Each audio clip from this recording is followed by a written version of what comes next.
Today's our topic is Wheatstone bridge. देखो क्या होता है, व्हीटस्टोन ब्रिज जो है वो कॉम्बिनेशन होता है 4 रेजिस्टेंस का, जिसमें 3 तो जो है नॉन रेजिस्टेंस होते हैं और एक होता है अननोन रेजिस्टेंस। हमें उस अननोन रेजिस्टेंस को निकालना है यहाँ पे। तो इसकी कंस्ट्रक्शंस देखो क्या है। It consist of 4 resistance P, Q, R, S. P and Q are the fixed resistance and R is variable resistance. We know that this sign is variable resistance. Variable resistance क्या होता है, जिसको हम change कर सकते हैं, और fix resistance को हम चेंज नहीं कर सकते। तो P and Q are fixed resistance and R is variable resistance and S is unknown resistance. We have calculate this unknown resistance S. Let a galvanometer of resistance G is connected between B and D. A source of EMF E is connected between A and C. आगे देखो इसका principal में क्या करेंगे। जब when the की is close, जैसे ही हम की को क्लोज करेंगे तो जो गैल्वेनोमीटर, जब हम की को क्लोज करेंगे तो गैल्वेनोमीटर क्या करेगा, आईजी करंट को शो करेगा। ठीक है, galvanometer show current IG through it. अब एडजस्ट द वेरिएबल रेजिस्टेंस, भाई रेजिस्टेंस को एडजस्ट करेंगे with the help of variable resistance such that deflections become 0। इसको तब तक इंक्रीज करते रहेंगे तब तक ये क्या नहीं दिखाएगा, आईजी करंट 0 नहीं दिखाएगा।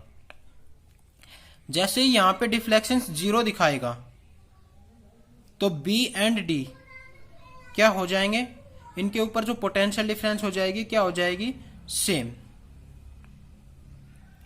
तो देखो क्या करेंगे,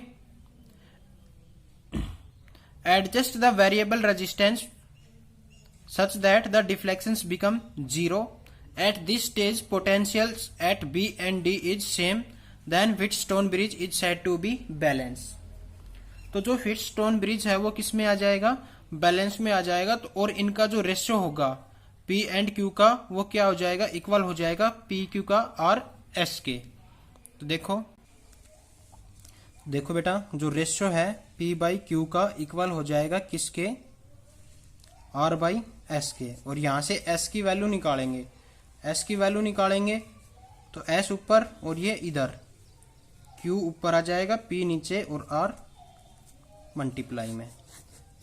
ये हमें निकालना है। अब देखो प्रूफ इसका,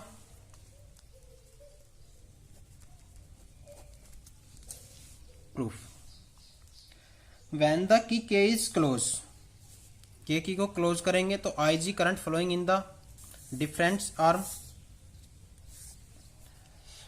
ऑफ व्हीटस्टोन ब्रिज, जैसा कि फिगर के अंदर दिखा रखा है। भाई यहां से I1 करंट फ्लो हो रहा है, यहां पे I2 करंट, क्योंकि 2 भागों में बढ़ जाएगा, यहां से I करंट। उसके बाद गैल्वेनोमीटर की तरफ तो क्या चलाएगा, IG करंट। IG करंट इधर चला गया तो I2 में से IG करंट यहाँ पे क्या होगा, माइनस होगा, इधर आएगा उसमें।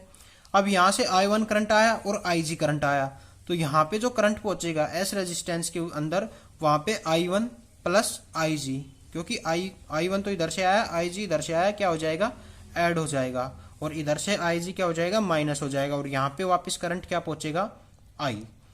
अब देखो when the key K is close, the current flowing IG current flowing in the galvanometer and these difference current flowing in this difference arm. So applying the Kirchhoff's loop law,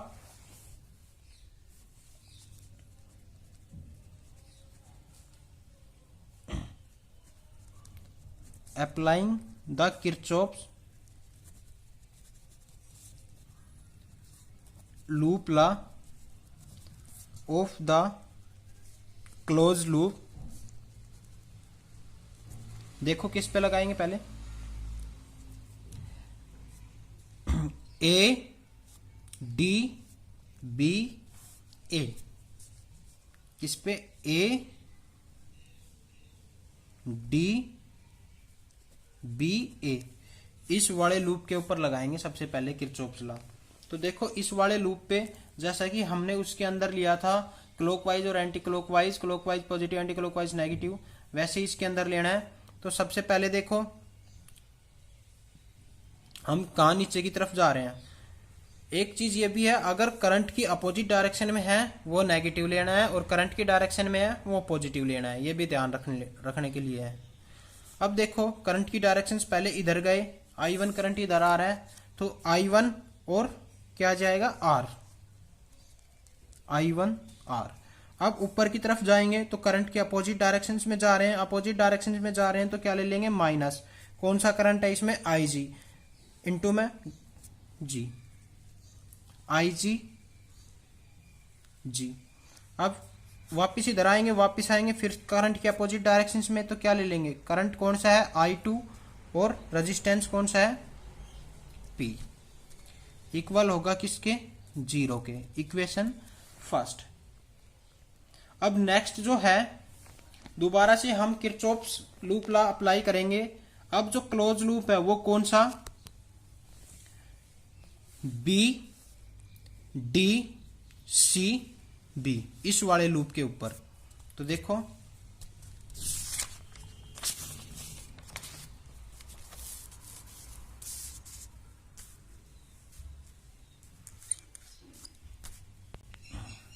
ये हो गया। अब देखो बी डी सी बी के अंदर कौन कौन सा करंट फ्लो है।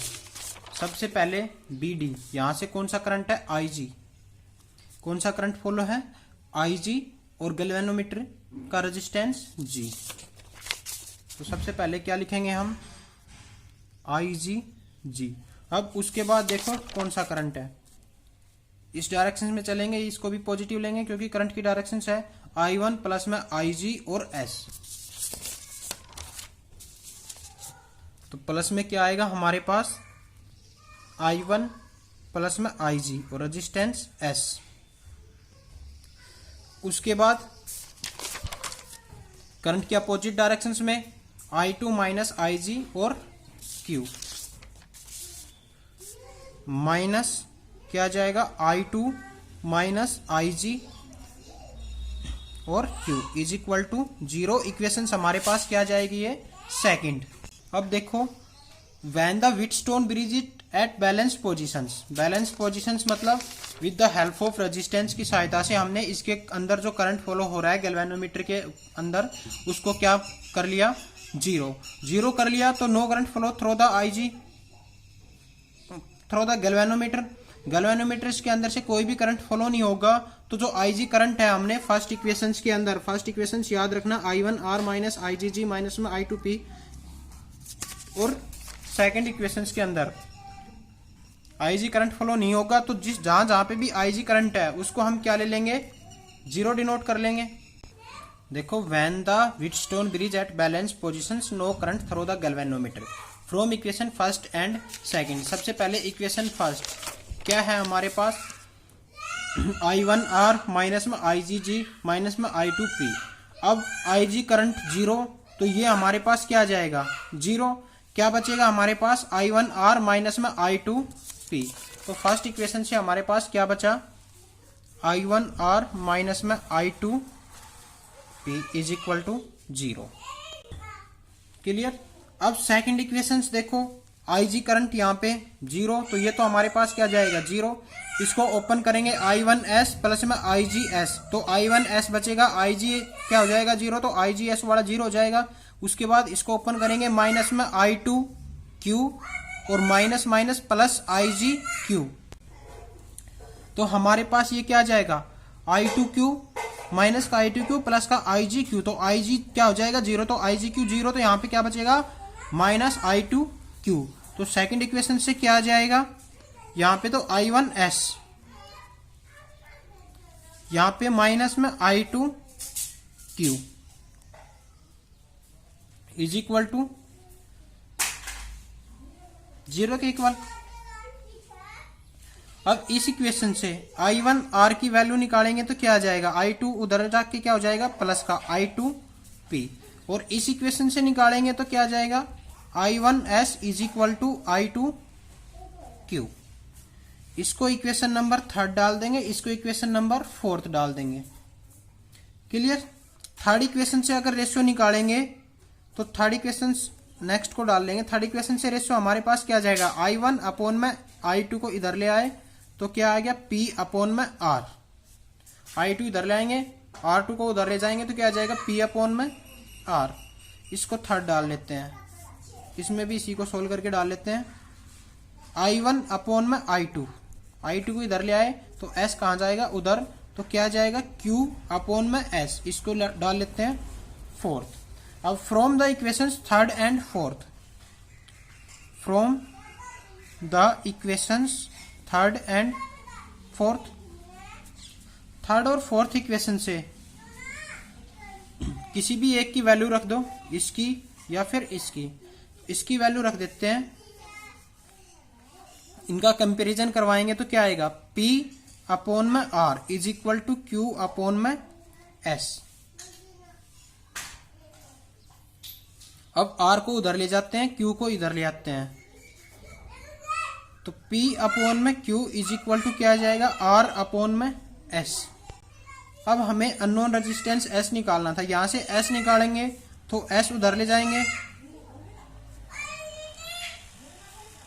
S उधर ले गए तो ये इधर आएगा Q अपॉन में P और R मल्टीप्लाई में। ये हमारे पास क्या आ गया, unknown resistance S with the help of Wheatstone bridge.